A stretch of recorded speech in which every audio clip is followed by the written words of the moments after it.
book 2, Welcome to Jackie's Lyric Corner. I am Jackie, and it's time for 7 on Sunday. I tried to attempt filming this twice before, but I dropped the books both times. I attempted a thumbnail for this, so I'm not going to even bother this time. So this week's topic is books or series you want to finish by the end of the year. Now, these are more like hopeful finishes. Some of these I have a good chance of finishing, others I don't. Like the first one is only a trilogy, and that is The Poppy War by Arthur Kwong. And I only have the third book left to read. This is a series about a girl named Rin who lives with foster parents, and the book starts with them trying to marry her off, but that's the last thing she wants. So she decides that she's going to try to take and pass this test to get into the special military academy. And because it's just basically memorization, she's able to do that. And so the first half of the book is her time at the school and not exactly getting along with her peers. She even gets kicked out of class. And she finds out that she actually has an affinity for a certain power in this world, a connection to the gods, which can be dangerous because if you get too connected to the gods, you might be consumed by it and it might destroy your humanity. Now she ends up getting the one teacher that is seen as a little crazy to tutor her on how to harness this magic, or at least learn how to, learn the skills that she needs. And he's reluctant because his previous student went a little crazy. So that, so she attends the school. So that all happens. But then the second half of the book is basically this. I know they get attacked by another country, so war happens. And this book is actually inspired by by an actual historical event. So the author, Arthur Kwong, does talk about it in her book. I don't know if she talks about it in all of them, but I know she talks about it in the first one. The first book, there's a little thing at the end that discusses that and her inspiration. So, like I said, the third half is them going to war, and she comes across others that are like her, that also have a connection to the gods. But their leader is not very stable, and he is actually the former student of her teacher. So her and him form a very complicated relationship. The second book is The Dragon Republic. That was really good. I read that back in July. It was around the only book I was focusing on when Terry was visiting, because, when she's here, I'm focused on her and spending time with her and talking to her because I hadn't seen her for a long time. We were unable to get together after COVID happened. And so, of course, naturally, I was wanting to just talk with her and do stuff with her. So I only focused on that book for that time that she was visiting. So I figured, maybe I should pick up this one because it's around the same time. And it's only one book left. So, okay. So number 2 is one I currently am reading, and I am using it for Jane Austen July. And that is The Mysteries of Udolpho by Anne Radcliffe. This is a contemporary author of Jane Austen, which is part of one of the challenges for the readathon. And I figured I should start reading this now because it's going to take me the longest to read, although I got a pretty good chunk through it. I started this on way back and had put it on pause because it is a bit of a slow story, and it is a long one, so sometimes I'm just not. I love slow stories, but then I'm not always in the mood for it. That's why I can never get them from the library, because I have to completely focus on it, and then I get impatient, and I hate to say it, but bored. So I try to avoid getting these slower books from the library, unless they're shorter in length. But this is really good, and I'm enjoying it. I'm glad I picked it up again. Like I said, I think the key for me is I need to pick it up and be able to read a good chunk of it to be able to sit for 30 minutes to an hour or longer and be able to read a lot of the book.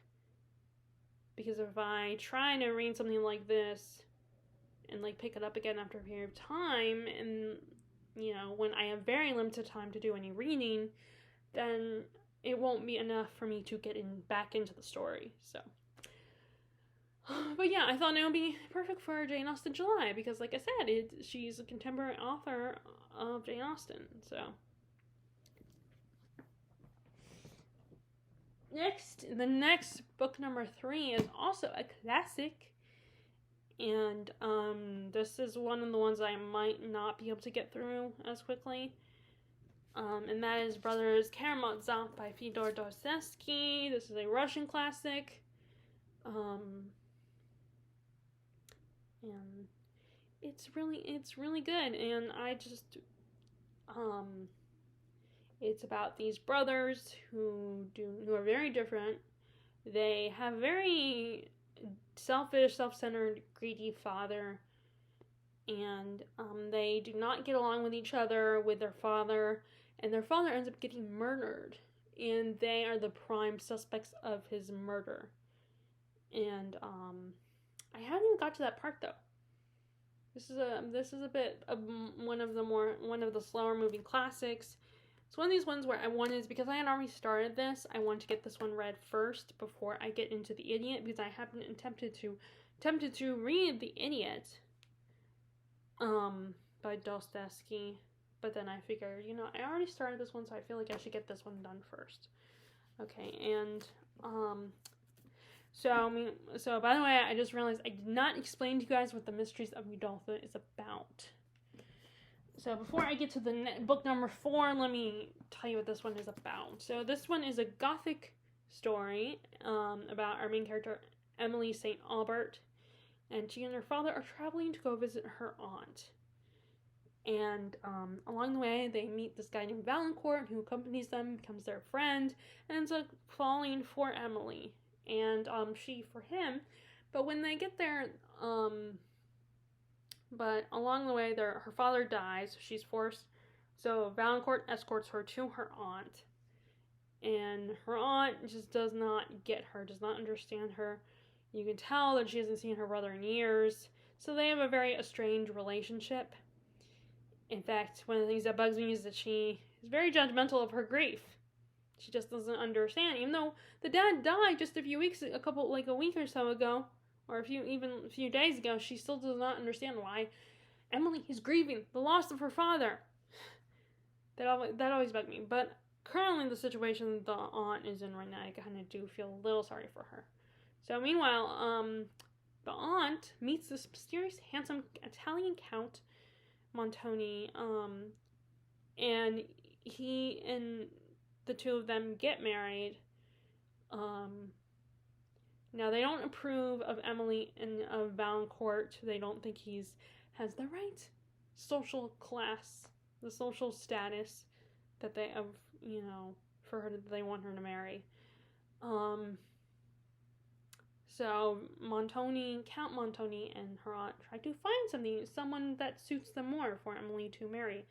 Meanwhile, he uproots the family to his castle in the countryside of Italy, in the mountains of Italy, where they are essentially trapped.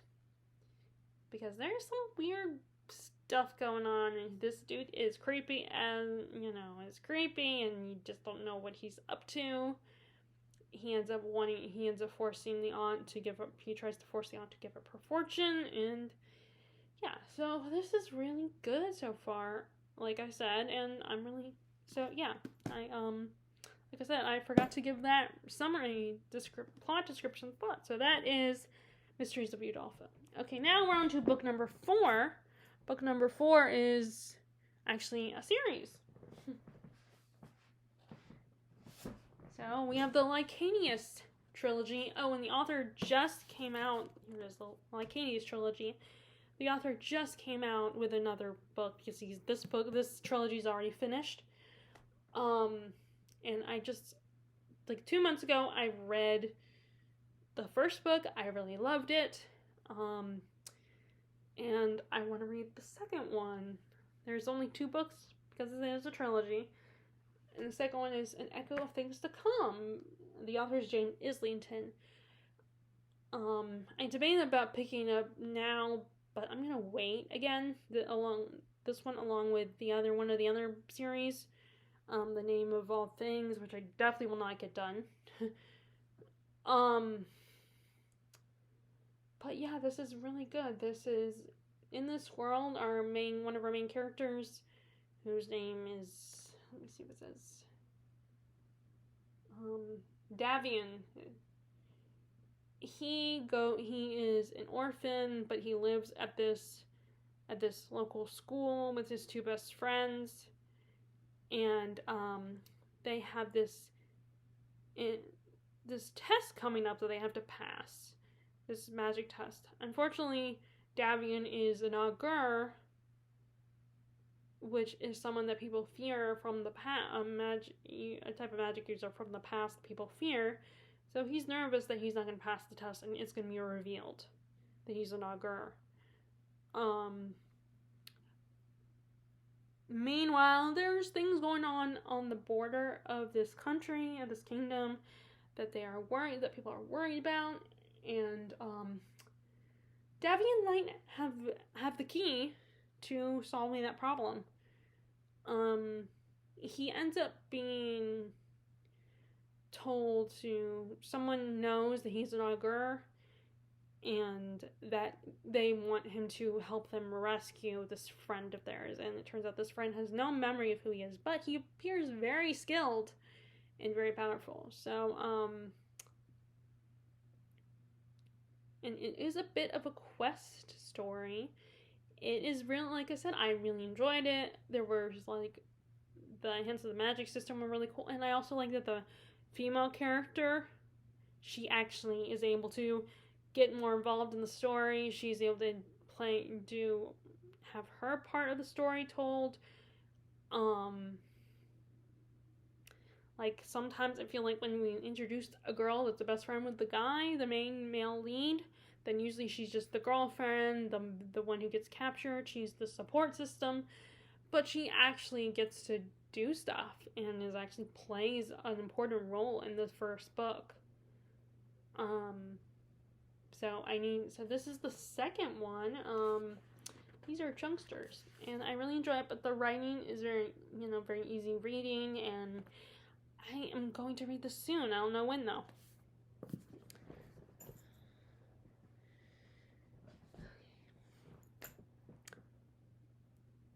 Okay, so next is another series, and I just got the second book. I don't know when I'll get the third book or not.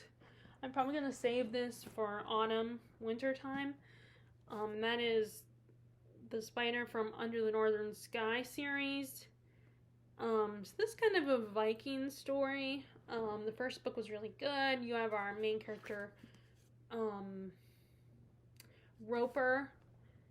His dad, they have been, but his dad in their kingdom, for the sake of argument, have been fighting these people, the enemy who years ago showed up on their land. So there's been this tension between them. They've been at war for a long time. And right at the beginning, Roper's father gets killed, so forcing Roper to take his father's place as the lord of their kingdom. But he's not prepared for it, and he's still shocked and grieving that his father was killed in front of him. But there is another man who wants to steal the throne, believes that he should be be the one running things. So not only does Roper have to prove himself to the people that he has to prove that he's the better leader, but also there's still the looming threat of the enemy at large. That book was really good. I really enjoyed it. A lot of great fight scenes. My only issue, of course, is, once again, books like this have a problem with where the female characters kind of get shoved to the side, and they're like the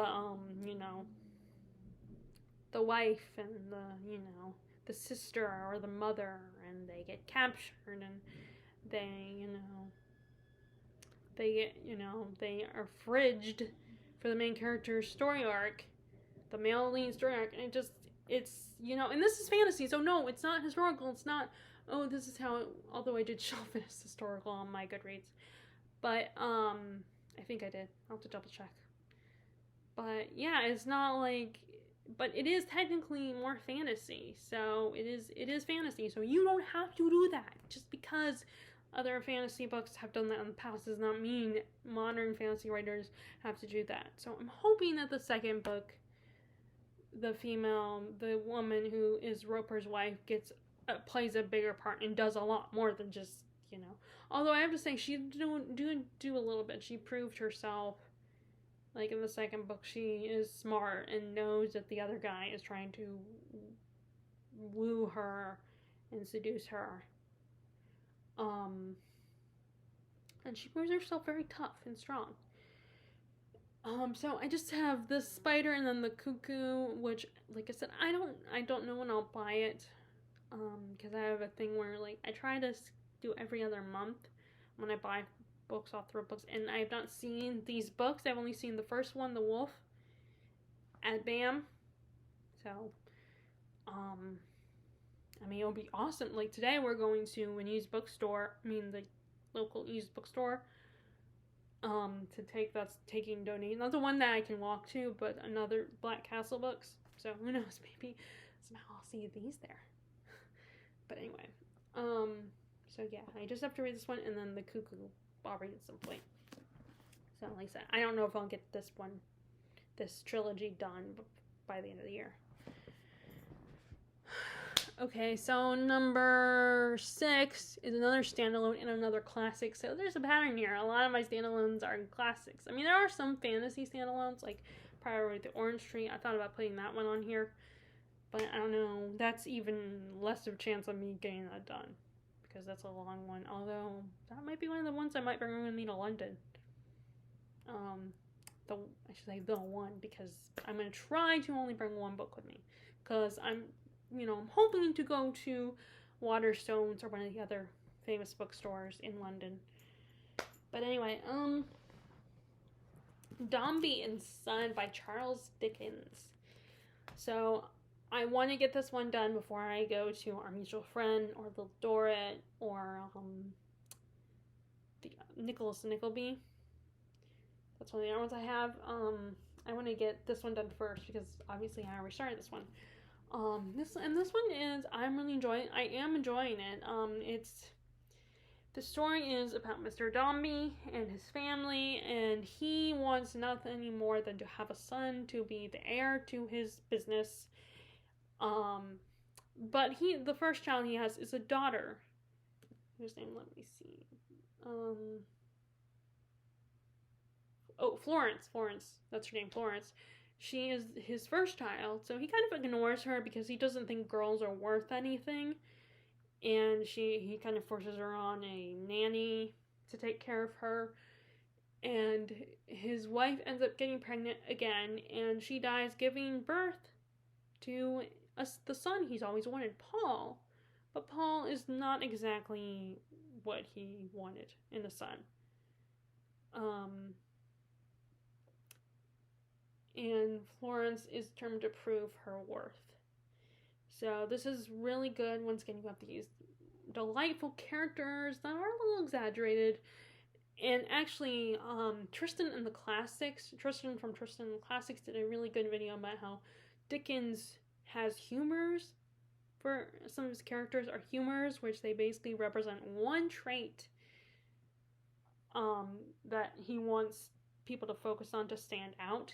And that's kind of, I feel like, that kind of makes it seem like the characters are like only 2-dimensional or 1-dimensional. But the way Tristan explains it in his video is really good. So, which, by the way, if you love classics, Tristan and the Classics is a really great channel to check out. But I will have to link that channel, if I remember to. But anyway, so I want to get this one done first. This is another consideration for bringing me to London when we go. There's a lot of books that I want to bring. But I'm trying, like I said, I want to stick to just one because I'm probably going to buy books when I'm there. And we're flying, so, because it's across the ocean. So it's not like going to up to the mountains of North Carolina where we're going to be in the car for a few hours. So there's that one. And then the last one is the one that when I previously filmed, when the books fell in my hands, the bookmark fell out. The good news is I can find or left out via Goodreads. And even then, I think I was on the start of a new chapter, so it's not like I was in the middle. And that is the series Dark Tower series by Stephen King, and this is the 4th book, The Wizard and Glass. So this is a very intriguing series, very interesting series, very complicated series. So it's basically you have our world, but then you also have this other world, Midworld, where our main character Roland lives. And the world has moved on. And the first book, Roland, the gunslinger, he's a gunslinger. Basically a sheriff kind of figure. Or like a, I don't know how to explain. But he is the last gunslinger. And he's in the first book, he's hunting the man in black. And he's on the verge to finding the Dark Tower. This infamous tower, which connects all things. But along the way, along the way he stumbles across these people from our world. One of them, this boy named Jake, who's found himself in our world. He's trapped in our world. And then you have Eddie, Dean. Now, Eddie, Dean, and Susanna do not come until the 2nd book, actually, but, Eddie is a drug addict, cocaine. He doesn't have the best relationship with his brother. And then Susanna is a woman, and I think Eddie's from the 80s. And you have Susanna, who's 80s or 70s, who is a woman from the 1950s, who had an accident where she lost her legs. And she also has dual personalities in her head. So this series is really good. It almost feels a little sci-fi-ish, or like steampunk or something. So it's really, I think it's really good. Like, I know that the first book, even Stephen King says the first book is not his best work. But I think the series is worth a read. It's so good and so interesting and complex. I love all the different worlds. And it's a bit of a quest story. It's a different kind of fantasy, but it does pay homage to Lord of the Rings. So I just have I need the 4th book to read. It is 7 books. So this is definitely one that I probably should not have picked it, but it's, so it's more about finishing this particular book than finishing the whole series by the end of the year. But yeah, so this is really, and this is just really, it's really good. I really enjoy it. So those are all my books that I'm gonna hopefully can finish by the end of the year. I would love to know what your books are that you would love, or series that you're hoping to finish by the end of the year. Please feel free to tell me those in the comments below if you are interested in giving me those answers. If not, that's fine. If you like this video, please give it a thumbs up and click subscribe if you haven't already, and click the bell notification button if you want to be notified when I upload my videos. If not, then and I hope you are enjoying your reading. All right, bye.